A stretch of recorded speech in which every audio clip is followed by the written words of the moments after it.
할렐루야. 네, 한번 기도하시겠습니다. 하나님 아버지 감사합니다. 2015년도를 저희들에게 허락하여 주시는 은혜에 감사함을 드립니다. 그리고 우리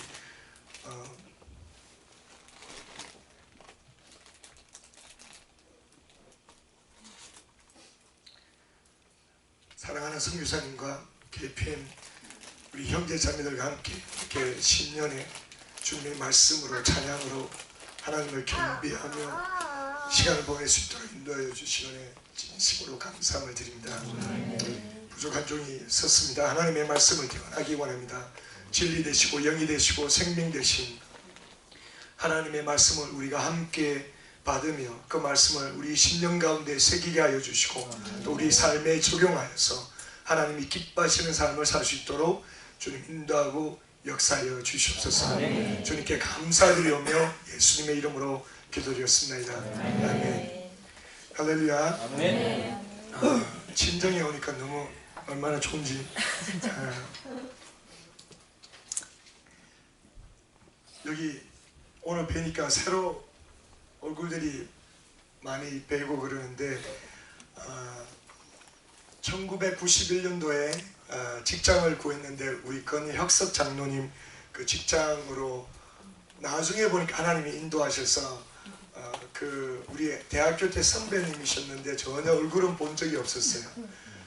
근데 그분이 크리스찬이고 저는 그 당시에 LA에 약 80개의 술집이 있었습니다. 요즘은 아마 한 800개 내지 8,000개가 될 것 같은데 저는 그 한국인의 그 정복의 정신을 가지고 코리아타운에 있는 80개의 술집을 하나하나 다 정복하리라 마음을 먹고 한 번도 저는 코리아타운에 있는 술집을 같은 데를 가본 적이 없습니다. 그래서 왜냐하면 80군데를 다 돌아야 되니까 그러고 있는 때에 우리 코넥스 장로님 네 분이 저를 위해서 중보기도하면서 직장을 구했는데 제 보수가 되셨죠. 그래서 은혜교회로 한 달 만에 인도를 받았는데 한 번 다 가줄 테니까 두 번 다시 이야기하지 말라.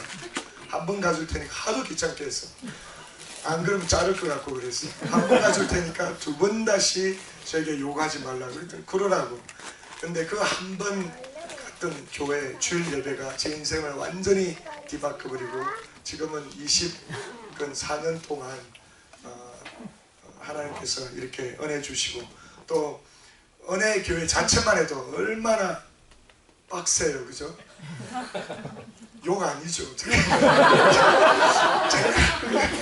요즘 이렇게 EMS 영어로만 설교를 하고 영어로만 한참 하다가 한 목사님이 그 WPC 새벽 예배를 순서 돌아가서 설교를 하라고 그렇게 하셔서 이렇게 한 달 반 만에 가끔씩 한국말로 이렇게 설교를 하다 보면 이 단어가 이게 존재하는 단어인지 아닌지 제 와이프는 제발 한국 단어 좀 만들어내지 말라고 이렇게 간청한다 이런 거 청간이다 뭐 이런 식으로 이렇게 거꾸로 말하고 그래서 어쨌든 그런데 거기에서 GSC로 하나님이 인도를 하신 거예요. 그래서 20년이 넘도록 강성무 유사님 통해서 얼마나 야단 맞고 살았는지 여러분들 여기 싱글 형제님들 요즘 강성규 여사님께 훈련받고 야단 맞고 그러는 거 위로받으세요. 지금은 너무너무 온유하시고 사랑이 충만하시고 말씀 끝나시고 한 분 한 분 안아주시고 막 그러시고 우리 이번에 KPM TD에 우리 영어권 우리 유니스도 율동으로 가서 섬기고 또 다른 형제 장 형제도 갔다 와서 장 형제가 저보고 너무 감사드려 패스주 샤이니 KPM TD 갔다 와가지고 왜 그러냐 했더니 분위기는 똑같아요. 강승 여사님하고 KPM 갔더니 이제야 이제 패스주 샤이니 어디서 영적 흐름으로 분위기가 조성이 됐는지 이제 알겠는데 근데 형제자매들 야단 칠 때가 제가 훨씬 더 부드럽대요. 제가 저보고 엄청나게 세다 그랬거든요. 우리 2세들 스타일로서는 굉장히 센데 KPM 다녀왔더니 너무 감사되죠.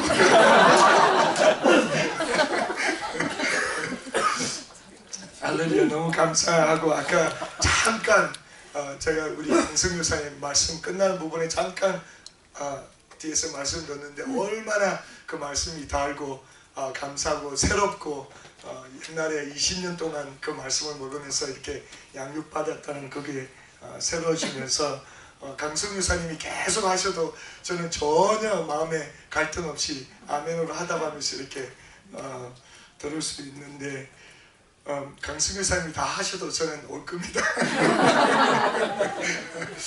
근데 제가 한 2달 전에 새벽에 기도를 하는데 갑자기 말씀과 연결이 되면서 성령님께서 딱 감동을 주시는 게 KPM 신년 사경회에 2가지 간증을 하라는 그 감동을 확 주시는 거예요. 초청도 안 하셨는데 초청도 안 하셨는데 근데 그 2가지 간증이 상당히 좀 퍼스널하고 목사로서 성도님들과 나누기에는 좀 예민한 간증이라서 기도하면서 주님 정말입니까 이러면서 근데 뭐 친정 식구들이니까 어차피 뭐 또 저희 가게의 출신들 다 아시는 분들도 태반이고 그래서 보니까 이제 저는 이 사경회에 초대를 받았다는 것을 이렇게 다른 분이 저한테 연락해서 초대받았다고 아는 게 아니라 KPM 뉴스레터를 보고 내가 초대받았다. 지난번에 KPM 월요일날 월요 집회 모임으로 말씀 전하라고 그것을 우리 강사님이 뉴스레터를 이메일 보내는 거 저한테 무슨 내가 설교다. 다음 주 내가 설교야.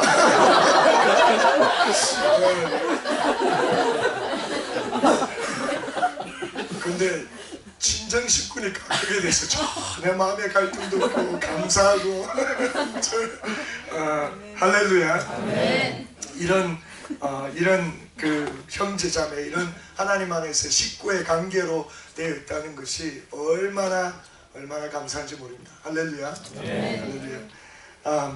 오늘 그 말씀을 하나님께서 주시는 게 이 2015년을 맞이하면서 다시 한번 우리 10년 가운데 믿음을 회복하고 하나님이 기뻐하시는 믿음이 어느 수준인지 우리가 정말 인생을 살아가면서 크리스천으로 살아가면서 믿음 없이는 하나님을 기쁘게 하지 못한다는 것 우리가 너무나 그 말씀 잘 알고 너무나 익숙해져 있는 단어이고 우리는 믿음대로 살고 있다고 생각하면서 살아가지만은 우리 삶 가운데 골리앗처럼 우리 삶의 문제 해결되지 않고 극복되지 못하는 그런 부분들이 있는 줄 압니다. 근데 그것은 하나님의 말씀을 붙잡고 믿음으로 돌진할 수 있고 믿음으로 파괴할 수 있고 믿음으로 승리할 수 있는 줄로 믿습니다. 할렐루야. 그래서 오늘 하나님께서 주시는 말씀이 우리가 너무나 잘 아는 말씀 주일학교에서 가장 많이 이야기가 나오는 2가지 이야기가 있다면 하나는 노아의 방주의 이야기고 하나는 다윗이 골리앗을 묻히는 그 이야기일 거예요.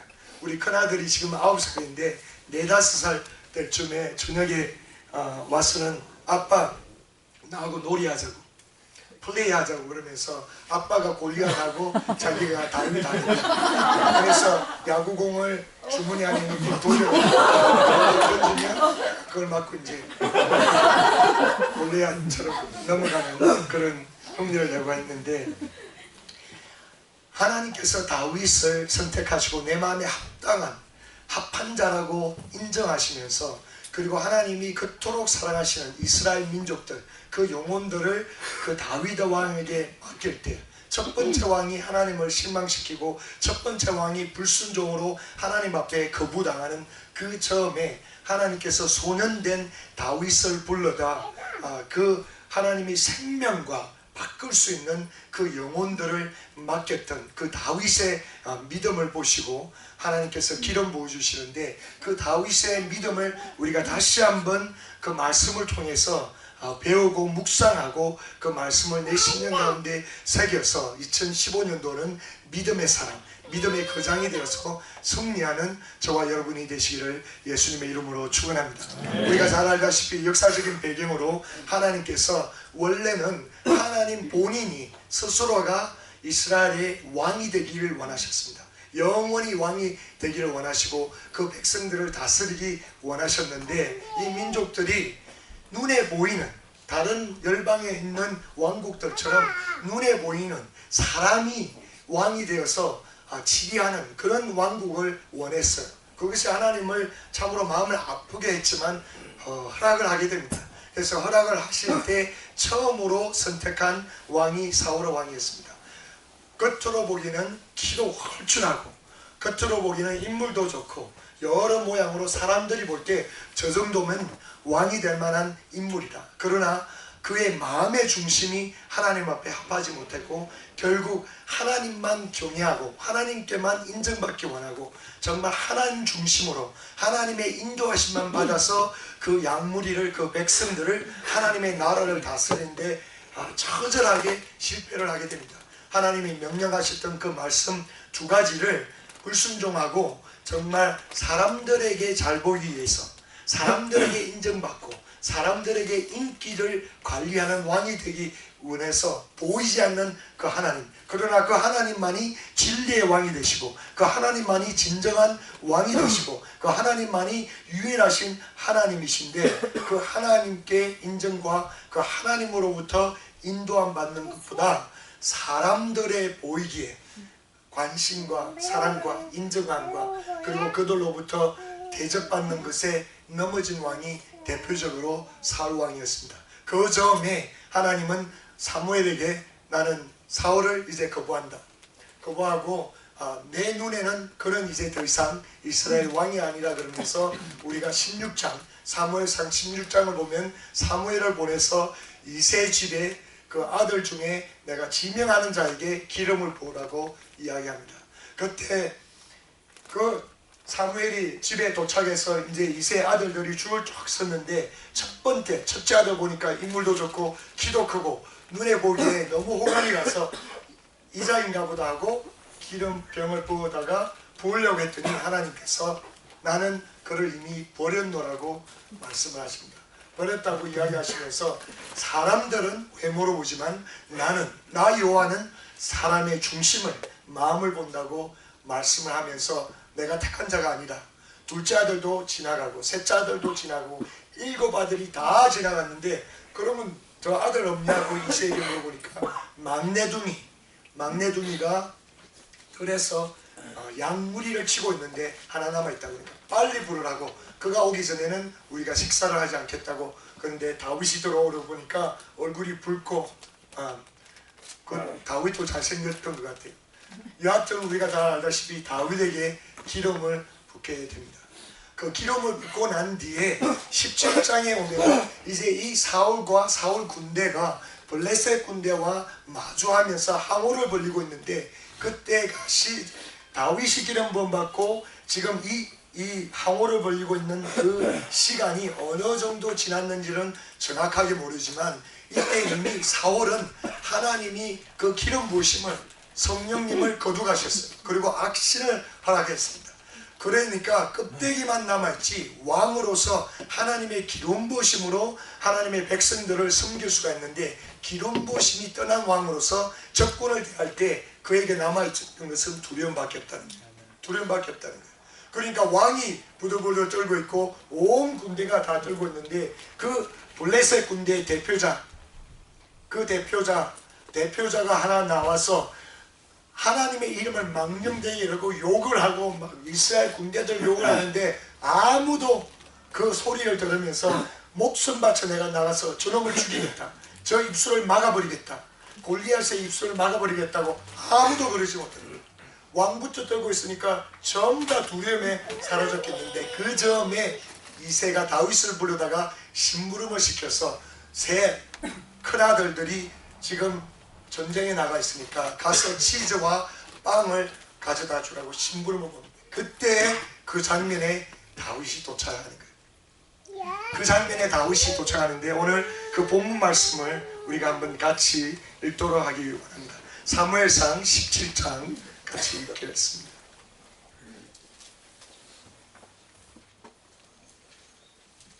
사무엘상 17장 45절부터 우리 함께 교독하도록 하겠습니다. 그러면서 지금 이제 본인이 나가겠다고 이렇게 해서 이제 물맷돌을 가지고 나가는데 그 블레셋이 이제 다윗하고 대화하는 그 부분을 우리 같이 한번 읽어보도록 하겠습니다. 45절 제가 읽고 여러분들이 46절 읽도록 하겠습니다. 다윗이 블레셋 사람에게 이르되 너는 칼과 창과 단창으로 내게 오니야. 나는 만군의 여호와의 이름 곧 내가 모독하는 이스라엘 군대의 하나님의 이름으로 내게 가노라.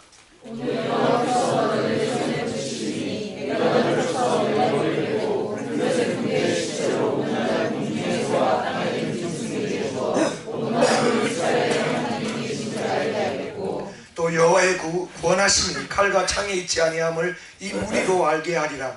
전쟁은 여호와께 속한 것인즉 그가 너희를 우리 손에 붙이시리라.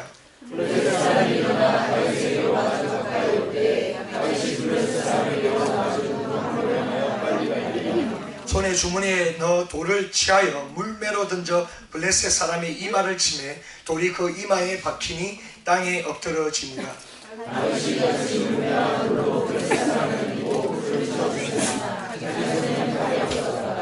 51절 합독하시겠습니다. 다윗이 달려가서 블레셋 사람을 밟고 그의 칼을 그 집에 엎드려 그 칼로 그를 죽이고 그 머리를 베니 블레셋 사람들이 자기 용사의 죽음을 보고 아멘.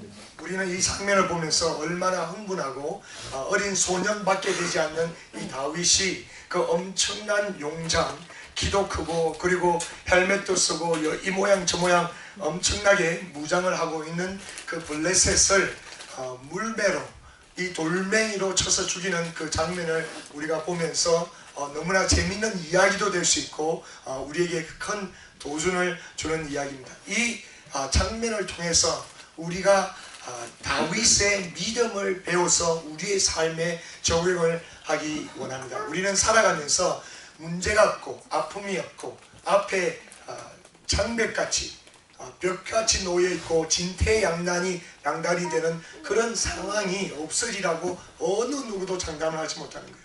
그런 생각을 하고 있다면 그것은 상당히 멍청한 생각이든지 순진하든지 둘 중에 하나예요.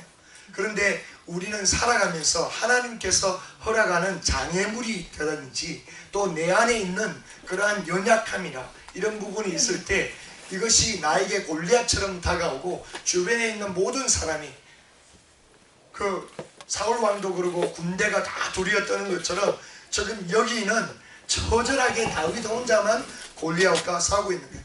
왕도 나가지 못하고 온 군대도 나가지 못하고 자기 형들도 너 여기 와서 교만 들고 있냐 뭐하고 있냐 양들은 버려두고 뭐하고 있냐 욕을 하는 형편이고 혼자서 블레셋 군대와 골리앗을 대항해서 나아가겠습니다.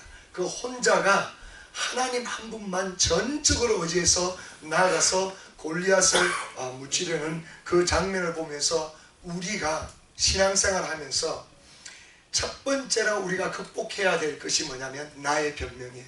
나의 변명. 우리는 하나님의 말씀보다도 내 변명을 믿고 살 때가 너무나 많이 있는 거예요. 다윗은 자기가 인간적으로 자기 모습을 바라보면서 변명할 수 있는 이유가 너무나 많아요. 나는 한 번도 전쟁을 해본 사람이 아니에요. 나는 양치면서 하프나 치고 있고 똥이나 가리고 있고 그러는데 내가 전쟁에도 한 번도 안 가고 지금 이 골리앗은 전쟁에 능한 사람이고 창도 써본 적이 없고 칼도 써본 적이 없는데 내가 어떻게 골리앗을 향해서 나아갈 수 있습니까? 하고 자기 변명을 가지고 포기할 수 있다는 거예요. 우리는 신앙생활하면서 내 자신을 바라보면서 얼마나 많은 경우에 전진하지 못하고 포기하는 경우가 너무나 많이 있는 거예요. 내 자신을 보고 그리고 남들이 이야기하는 것을 들으면서 그 말을 듣고 포기할 때가 많이 있는 거예요. 그래서 다윗은 자기 자신을 보고 자기가 변명할 수 있는 이유들이 너무나 많이 있습니다. 나는 목동이지 나는 군사가 아니다. 그리고 나는 어린 소녀에 불과하다. 그리고 이 군대들이 다 부들부들 떨고 있는데 내가 뭔데 앞에 나가서 골리앗과 대항할 수 있으라. 얼마나 자기 생각 가운데 변명으로 할 수 없다. 나는 할 수 없다고 주장할 수 있습니다. 그러나 그는 변명을 제쳐놓고 하나님 만군의 여호와 되신 그 하나님 내가 너희와 함께 하리라. 내가 너희와 함께 하리라. 나의 이름은 만군의 여호와가 된다. 그리고 싸움은 나에게 달렸다. 그 말씀을 붙잡고 믿음으로 나아가서 승리한다는 것입니다. 할렐루야. 하나님께서 저에게 감동 주시면서 간증하기 원하셨던 첫 번째는 영어라는 거예요. 영어. 미국에서 살면서 우리는 한국에서 태어나서 미국에 와서 영어라는 것이 장벽처럼 골리앗처럼 갈등을 가져다 주는 경우가 너무나 많잖아요. 저도 이렇게 설교 듣다 보니까 경상도 사투리 막 냄새 막 나죠.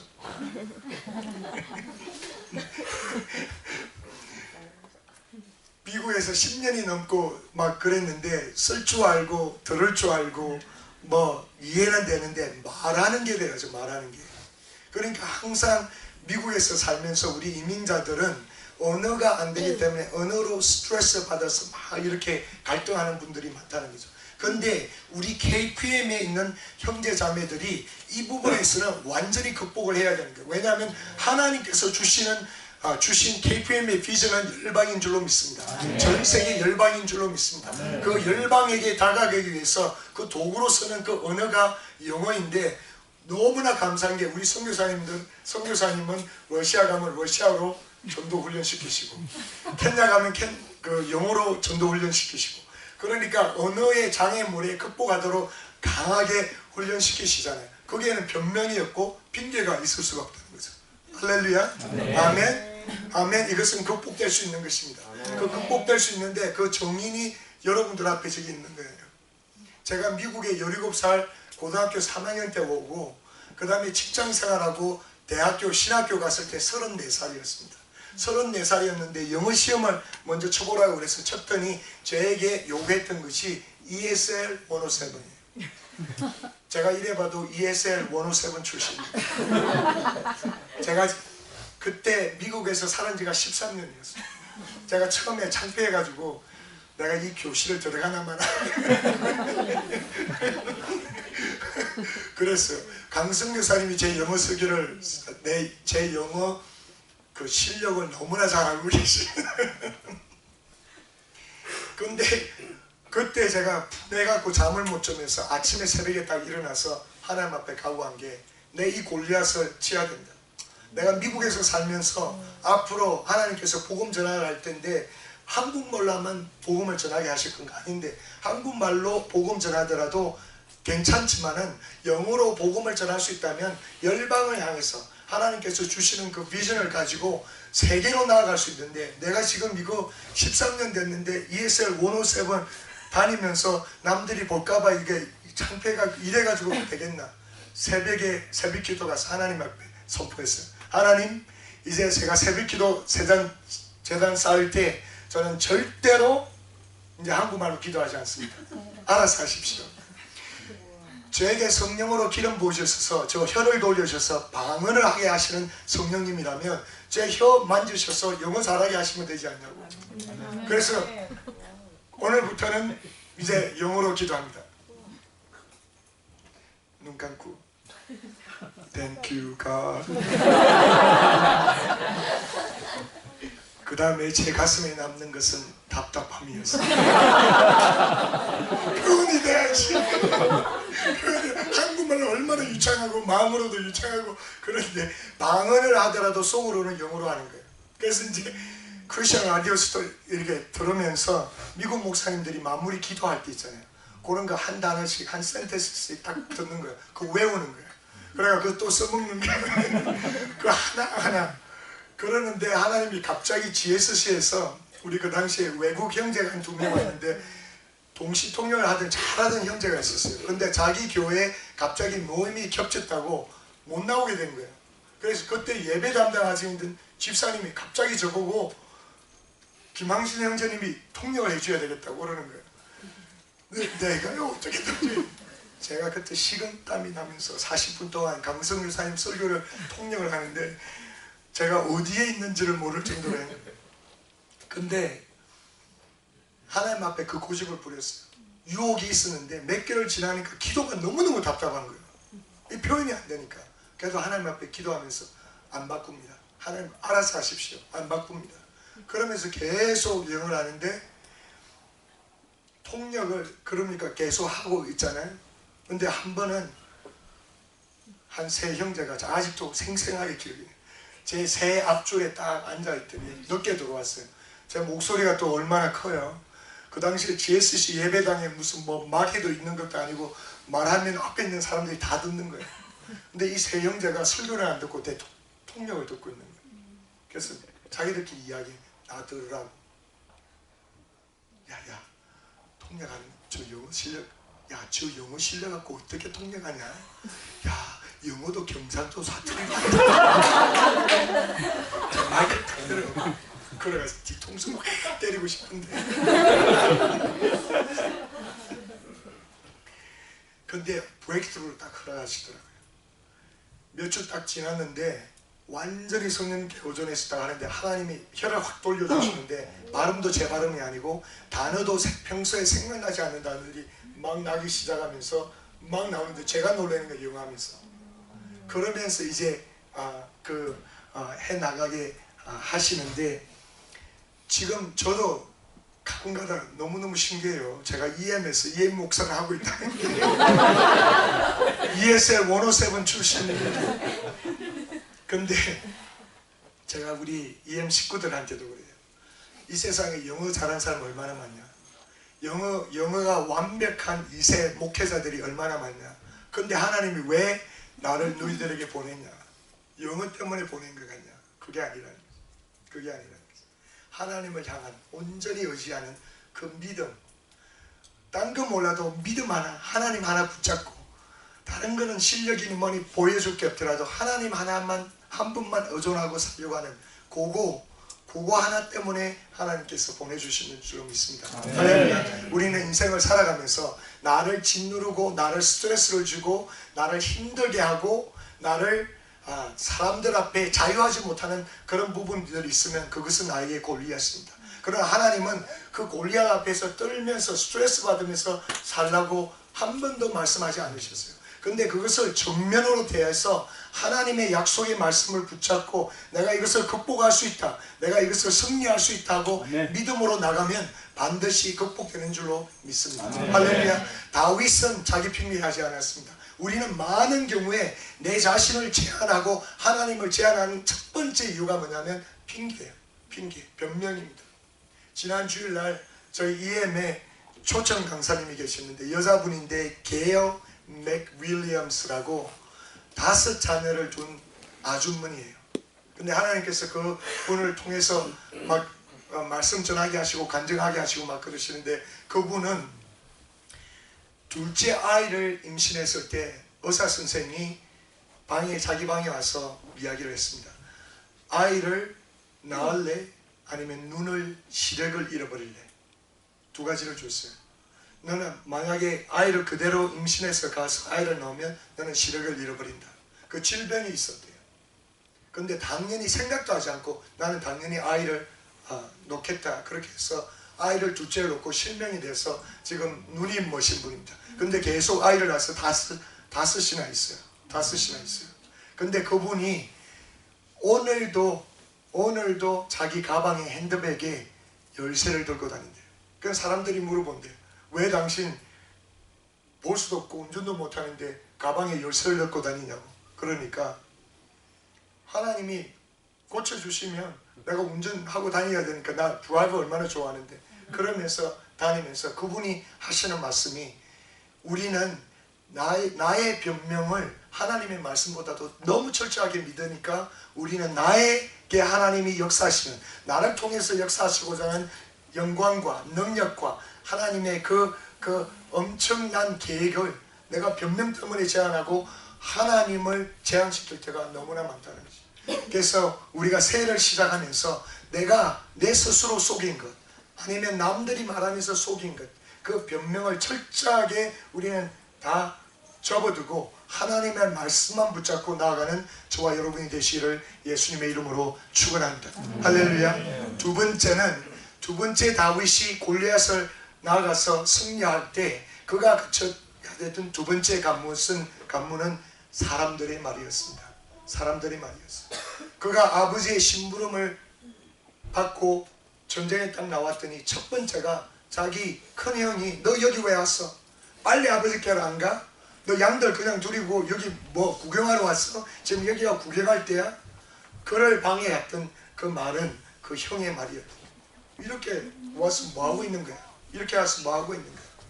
그리고는 자기가 또 그것을 해치고 나아가서 사울왕에게 불림을 받아서 했는데, 사울왕이 그에게 이야기해 주는 것은 너 지금 소년밖에 안 되는데 어떻게 골리앗을 앞에 나가서 치르겠니?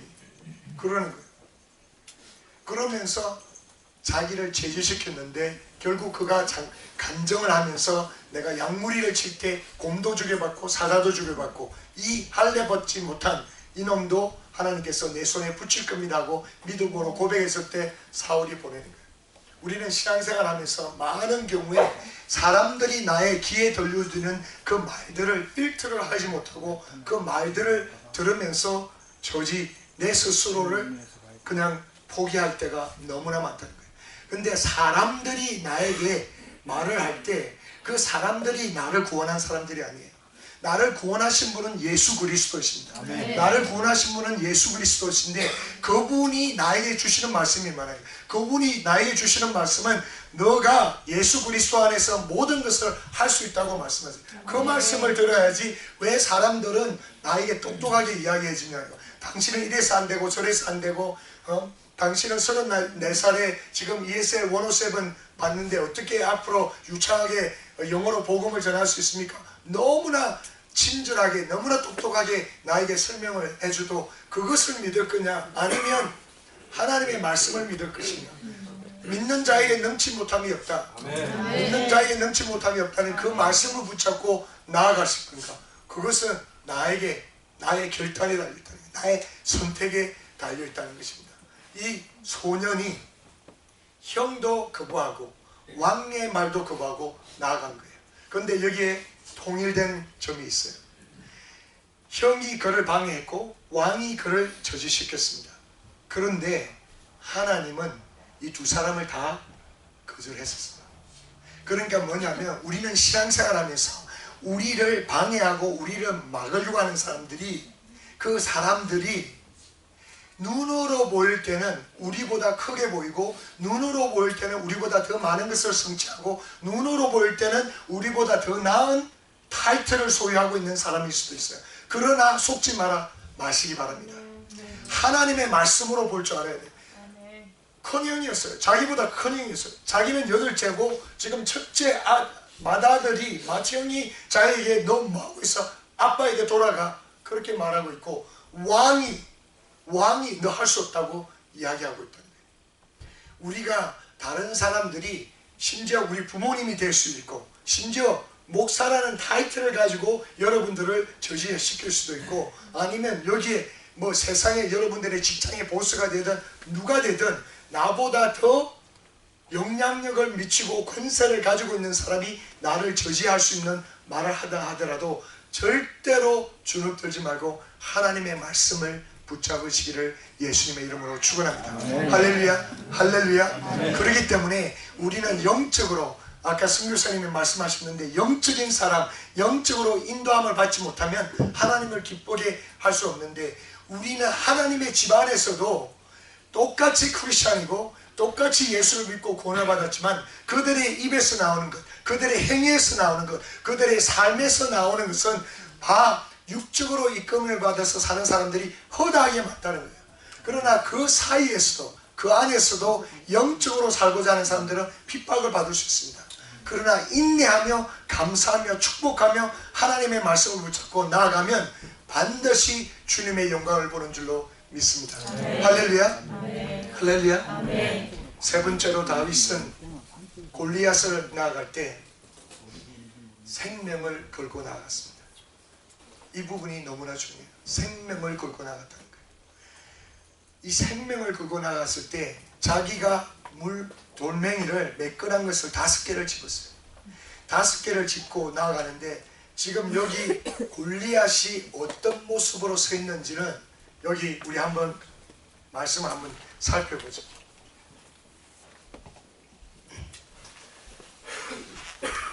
골리앗이 지금 어떤 모양으로 기록되었는지 우리 한번 보도록 하겠습니다. 난공불락이라는 게 많이 있어요, 단어가? 네. 네, 할렐루야. 성령님이 주시니까.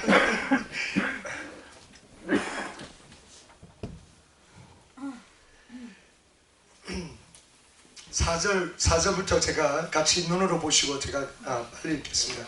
블레셋 사람이 진에서 싸움을 도두는 자가 왔는데 그 이름은 골리앗이요 가드 사람이라. 그 신장은 6규빗 한 뼘이요 머리에는 노투구를 썼고 몸에는 어린 갑을 입었으니 그 갑옷의 중수가 놋 5,000세겔이며 그 다리는 놋 견갑을 쳤고 어깨 사이에는 놋 단창을 메었으니 그 창자로는 배틀채 같고 창날은 철 600세겔이며 방패에 든 자는 앞서야 하더라. 이 모습에서 가능성은 없습니다. 가능성이 없어요. 전혀 할 수 없습니다. 이건 불가능입니다. 불가능입니다. 우리 조금 한번 비주얼 이펙트를 가지기 위해서 여기 키가 제일 큰 분이 누구예요? 키가 제일 큰 분. 빨리 오세요. 그리고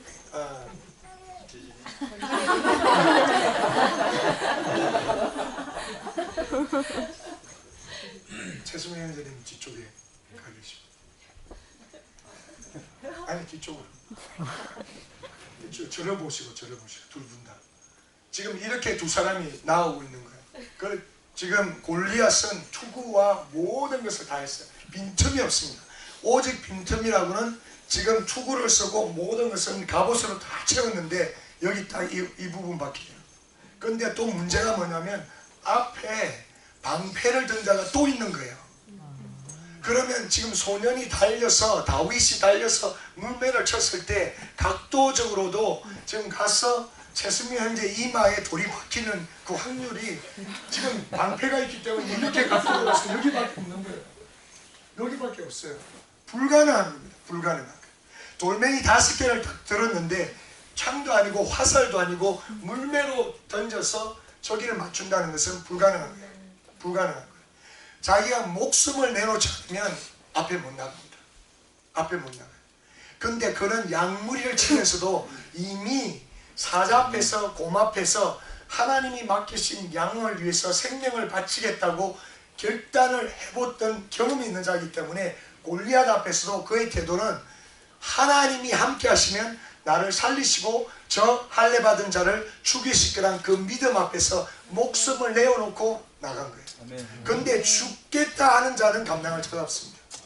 죽겠다고 나가는 사람은 절대로 감당을 할 수가 없어요. 세상에서도 이런 말을 하잖아요. 죽으려고 덤비는 놈은 이길 수가 없다고 그러잖아요. 죽으려고 덤비는 놈은 이길 수가 없다는 거예요. 그냥 죽겠다고 덤비면 이길 수가 없습니다. 다윗은 여기에 나갔을 때 죽으면 죽으리라고 믿음으로 나간 거예요. 믿음으로 나간 거예요. 할렐루야. 그런데 하나님 앞에 전폭적으로 맡겨서 내 생명 아끼지 않고 하나님의 영광을 위해서 지금 하나님의 이름을 망령되게 일컫는 저를 반드시 내 눈앞에서 무찔려야 되기 때문에 목숨을 내어놓고 나아갔을 때 하나님이 어떻게 하시는지 아세요? 한국 성경에는 이게 정확하지가 않아요. 근데 너무너무 신기해요. 이게. 킹 제임스나 영어 성경 가신 분은 그 좀 계속 서 있으세요. 최승면 형제는 지금 맞았어요. 지금 앞으로 꺼질 거니까.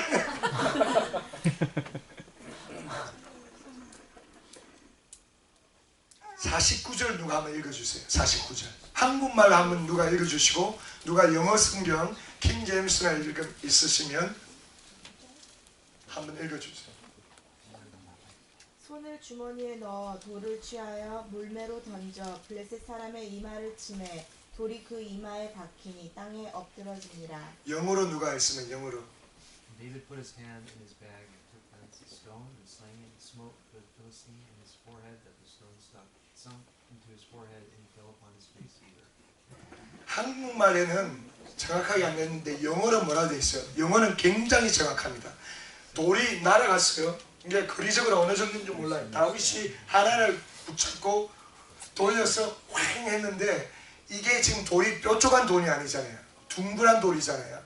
그러니까 우리 다 물리 공부 조금은 했죠. 뭐 조금만 안다 하더라도 동그란 게 갔어요. 그럼 각도적으로도 올라가서 여기를 박았어요.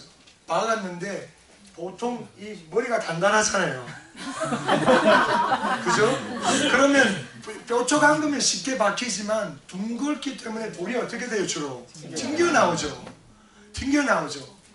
그 어느 정도 거리인지 모르지만 그래도 뛰어가면서 거리가 있었을 텐데 던졌는데 그 돌멩이가 이 뼈 사이로 확 박혔다고 정확하게 말하고 있는 거예요.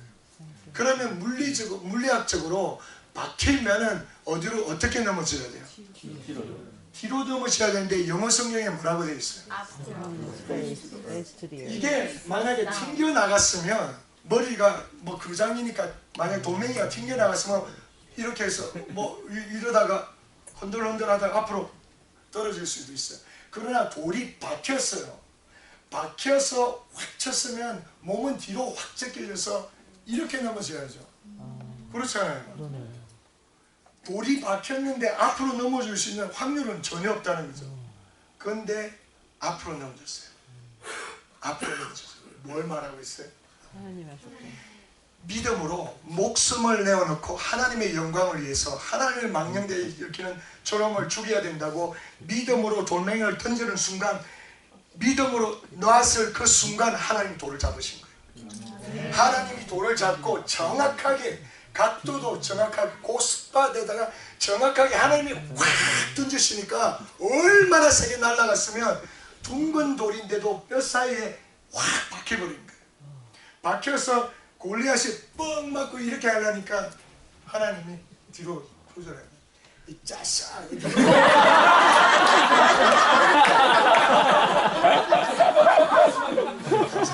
박수. 짜싸 어디로 넘어가려고 통수를 확 치니까 골리앗이 앞으로 얼굴을 쳐박고 넘어간 거예요. 뭘 보여주기 위해서? 다윗에게 내가 너와 함께 있다. 너의 믿음을 내가 인정한다. 내가 너를 기뻐하노라. 내가 그 돌을 던지는 순간에 내가 그 돌을 잡고 너가 나를 의존하고 믿었기 때문에 하나님이 하신다는 것을 너무나 정확하게 보여주기 위해서 그렇게 하신 거예요. 할렐루야.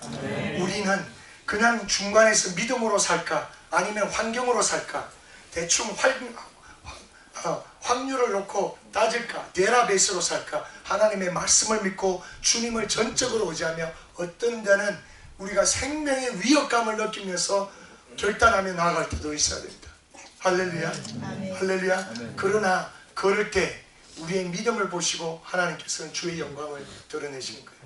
아멘. 어떤 때는 인생을 살아가면서 절벽 끝탕에 서 있는 것 같아요.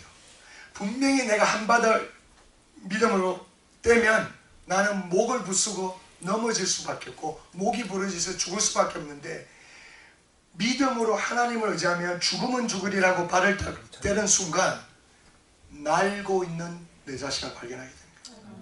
날고 있는 내 자신을 발견하게 됩니다.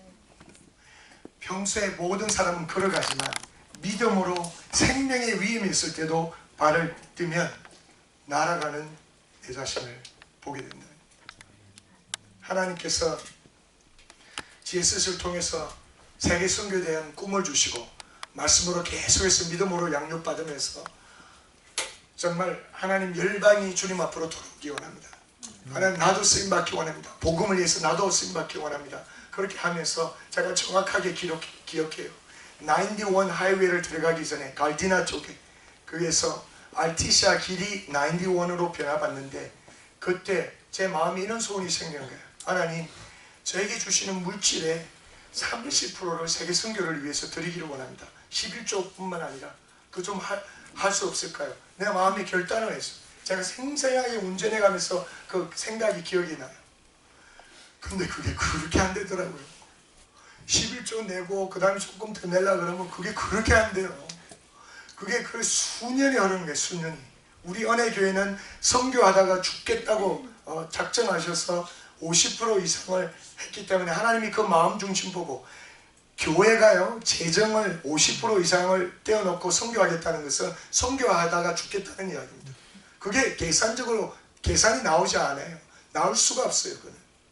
근데 그렇게 하니까 하나님이 그 믿음 보고 죽겠노라 하고 복음을 위해서 영혼 구원을 위해서 하나님 나라를 위해서 죽겠습니다 하고 김광식 목사님과 교회가 전폭적으로 주님 의지하면서 생명력을 얻고 나아가니까 이민교회가 역사적인 핵을 걷는 일을 하나님께서 펼쳐주셨잖아요. 네, 그거 받으면서 하나님 나도 좀 하게 해주세요. 그래서 몇 년 전부터 계속 감동이 오는 게 왜 내가 교회만 우리 이렇게 하자고 하면서 나는 안 하고 교회만 하자고 할 수 있나? 나도 이거 해보자. 그래서 와이프를 꼬셨어요.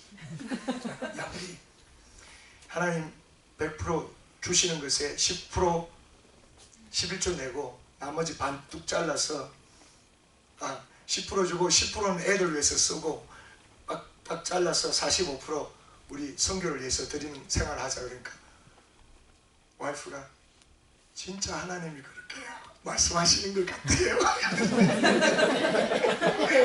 왜냐면 근데 너무 감사한 게 이때 와이프를 세워야지 제가 반찬이 좀 좋아지는 게 그동안 시집 와서 살아가면서 무대뽀로 사는 걸 너무 많이 봤거든요. 그러니까 제 와이프도 그동안 상당히 간팅이 부어서 살고 있어요. 왜냐면 뭐 렌트비 내야 되는데 감동 준다고 성격이 한창 내버리고 막 그런데 하나님이 뭐 역사 기적적으로 채워주시고 이런 걸 경험했으니까 그래도 이거는 좀 아닌 것 같다 그러더라고요. 근데 야 봐라, 분명히 우리 마음 결단하고 이렇게 딱 드리면 반을 떼서 드리면 렌트비고 우리 은혜교회 또 사례비 뭐 잘 아시잖아요. 거기서 반을 떼서 드리면 렌트비고 뭐고 전혀 생활이 안 되는 거죠. 그러니까 이건 아닌 것 같은데 근데 봐, 한번 딱 드려보자. 그럼 반드시 하나님 적극적으로 응답해 주실 거예요. 그래서 딱 믿음으로 멋있게 큰 소리 치고 와이프한테 딱 드렸어요. 딱 드렸더니 감감무소식. 아 뜨거워. 전혀 하나님 꿈쩍을 안 하시는 거예요. 이거 이상한데. 그래서 다시 돌아갔어요. 한 3개월이 지났는데 또다시 도전하고 싶은 거예요. 야 이거 이래 갖고 안 되겠다. 이건 아닌 것 같아. 찜찜해서 이게 찜찜해 밀려가지고 사는 것 같으니까 다시 도전하자고 와이프를 대하고 믿음으로 기도하고 내기를 시작했어요. 그 내기 시작한 지가 그렇게 살은 지가 지금 5년이 됐습니다. 근데 하나님이 애들 한번 기저귀 한번 떨어진 적 없고요. 먹고 잘 살고 우리 애들 보세요. 싱싱하게 막 활기차게 잘 살고 있습니다. 잘 살고 할렐루야. 얼마나 하나님 기적적으로 보이는데 그러나 고통의 시간은 지나가게 하시더라고요. 믿음을 테스트 하시더라고요. 정말 하겠냐? 정말 하겠냐? 그래서 이 감정이 예민해서 제가 그래서 하나님 앞에 묻고 물었는데 한 번은 3개월 렌트비를 못 나가요. 말도 아무한테도 말 못하고 아무한테도 말 못하고 그냥 비튼 거예요. 그런데 하나님 앞에 우리 한 것은 하나님 죽습니다. 나만 죽는 게 아니라 나와 내 와이프와 애 4마리 우리 길거리 다 나갈 테니까 알아서 하십시오. 근데 나 창피한 게 없습니다. 주님 주의 종 하나 못 먹여가지고 길거리에 내보내는 하나님이라면 하나님 창피하신 거죠. 내가 창피하지 않습니다. 하나님 알아서 하십시오 하고 그렇게 나갔거든요. 그렇게 나갔는데 그렇게 3개월 동안 그러니까 뭐 말도 못하고 또 누구한테 이야기 설명을 할 수 있어요. 우리가 부부가 결단한 그 전에 결단한 건 뭐냐면 절대로 사람에게 돈 요구하지 말자. 사람에게 도움 요청하지 않는다. 우리는 하나님께만 말한다. 그리고 애들 어리니까 마누라 일 안 한다.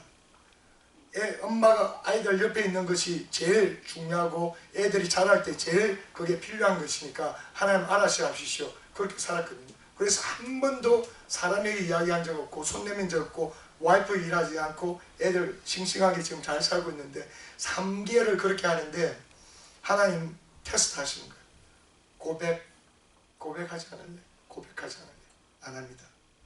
안 합니다. 에빅션 노리스 나오더라도 못합니다. 선교를 위해서 제 마음속에는 계속해서 복음을 위해서 나에게 복음 주셔서 나에게 생명 주셨는데 나에게 내 물질이 있는 곳에 내 마음이 있다고 말씀하시는데 내가 목숨 바치고 애들하고 길거리 나가는 날이 있더라도 정한 마음 접을 수 없습니다. 하나님 알아서 하십시오. 알아서 하십시오. 그렇게 밀어나간 거예요. 3개월이 지나니까요. 3개월이 지나니까 그 다음부터는 하나님이 부어주시는데 한목에 10,000불이 들어온 적도 있고요. 뭐 그래도 계속 반대해서 드리는 거죠. 한 해는 오퍼링 스테이트먼트들이 왔는데 우리가 들어온 것보다 더 많이 하나님 앞에 성교비 드리는 해도 있고. 그러니까 우리는 목사고 아파트에서 목사 부부 아파트에서 사는데 와이프가 한 번은 그러는 게 저보고 침대에서 아마 사람들이 우리가 얼마나 하나님 앞에 드리고 물질적으로 이렇게 기적적으로 매일 매주가 기적적으로 사는 거 남들이 알면 아마 진짜 놀랄 거라 그랬어요. 제가 한 말이 몰라. 뛰는 놈 위에 나는 놈이 있어. 우리도 말하라고 사는데 몰라 또 어떻게 사는 99%를 드리면서 사는 사람들이 있으세요.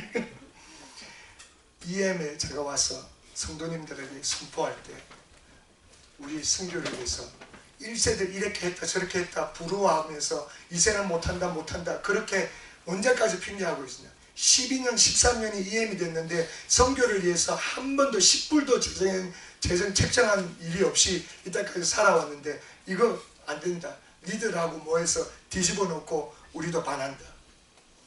2달이 걸리더라고. 리더들이 2세들이 질급을 하면 놀래가지고. 근데 결국 그들이 순종해서 딱 나가는데 우리 EM이 그렇게 작정하고 선포하고 난 뒤 헌금이 똑같은 사람이고 숫자는 똑같은데 헌금이 60% 이상이 뛰더라고요. 그날부터 이때까지 계속 그러고 있습니다. 할렐루야. 아멘. 그래서 한 목사님이 요즘은 툭하면 선교사님들 새롭게 나가고 그러면 야 그거 EM에서 내라.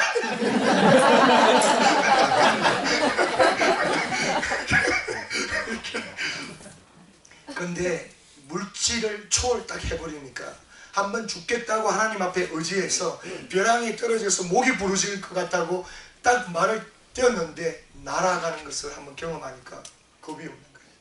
하나님 나와 함께 하신다. 그리고 내 동기가 하나님 앞에 올바르고 복음을 위한 것이고 주님의 영광을 위한 것이고 내가 나아간다면 하나님께서 기적적인 방법으로 기적이 습관화되는 그런 인생을 살 수 있구나. 그러니까 얼마나 자유한지 몰라요. 물질에 자유하지 언어에 자유하지. 그러니까 얼마나 자유해요. 할렐루야. 요즘도 EM에서 저보고 뭐 Pastor Shine has a southern accent. So what? If you don't like my English, get a new one. 얼마나 담대하게 뜨뜻하게 자유롭게. 할렐루야. 아멘. 여기에 계신 분들은 KFM에 하나님이 허락하신 비전을 받으신 분입니다. KFM 비전을 받고 열방을 해서 섬기면서 우리가 크리스천 CEO들을 새기고 막 그러면서 우리가 물질에 벌벌 떨고 그리고 비전이 있다는 것을 내가 들었는데 물질이 있는 곳에 마음이 있다고 그러잖아요. 그런데 그 부분에 대해서 내가 극복하지 못하고 말만 그런 비전 이야기한다 그러면 우리가 그 부분에 대해서 어떤 면 이율배반적일 수 있다는 거죠. 근데 정말 여기에 하나님이 주신 비전이고 하나님이 기뻐하신 일이라 그러면 여기에 내가 목숨 걸고 한번 해보시라는 거예요. 아멘. 김광식 목사님이 항상 하시던 말, 니도 해봐, 재밌어. 할렐루야. 아멘. 다윗은 자기 핑계 삼지 않았습니다. 자기 변명하지 않았습니다. 그리고 다윗은 어떤 타이틀이든 주변에 어떤 사람이든 육적의 소리인지 영적인 소리인지 구별하고 하나님의 말씀을 붙잡고 나아갔습니다. 그리고 그는 하나님이 함께 하시면 그 어떠한 장벽과 어떠한 방해물도 하나님의 능력으로 하나님의 영광을 드러낼 수 있다고 믿고 목숨을 드리면서 나아갔습니다. 우리가 2015년도를 나아가면서 저는 목회자로서 가끔 가다가 마음에 답답함이 있어요. 그게 뭐냐면 우리 왜 신앙인들이 야성을 잃어버렸는가? 왜 야성을 잃어버렸는가? 야성을 좀 회복해서 죽음은 줄이랴. 왜 외국에서 왜 무슬람 지역에서만 목숨 내어놓고 순교당하고 그런 이야기들 그러면 멀리서 이야기하면서 이야기가 되고 왜 미국에서 살면서 똑같은 예수 믿고 똑같은 하나님 말씀 듣고 배우는데 우리가 왜 목숨을 내어갖고 목숨을 내어갔을 때 하나님께서 우리를 완전히 변화시키시고 사용하시고 주님의 영광을 드러낼 수 있는데 복음은 목숨으로 반응하는 것입니다. 왜냐하면 그분이 목숨을 내어놓고 목숨을 요구하고 계시거든요. 목숨을 내어놓으시고 그 목숨을 내어놓으시기 때문에 영생받은 것, 그것은 반쪽 복음이에요. 주님은 그것으로 만족하지 않으시고 너도 자기를 부인하고 나를 매일매일 따르라. 매일매일 따르라. 나보다 자기 목숨을 사랑하는 자는 나에게 합당하지 않다. 왜냐하면 그분이 먼저 목숨을 내어놓으셨잖아요. 그분 목숨 내어놓으시고 우리에게 요구하는 것이 너도 그 목숨 나에게 내어놔라. 그리고 하나님의 영광 함께 보자. 그리고 전 세계 복음화와 영혼구원에서 나 이 사역에 동참할 수 없겠니? 하고 초청하시면 그 하나님 앞에 아멘으로 믿음으로 반응하는 저와 여러분 되시기를 예수님의 이름으로 축원합니다. 우리 함께 기도하기 원합니다. 우리 한번 함께 일어나서 기도하기 원합니다.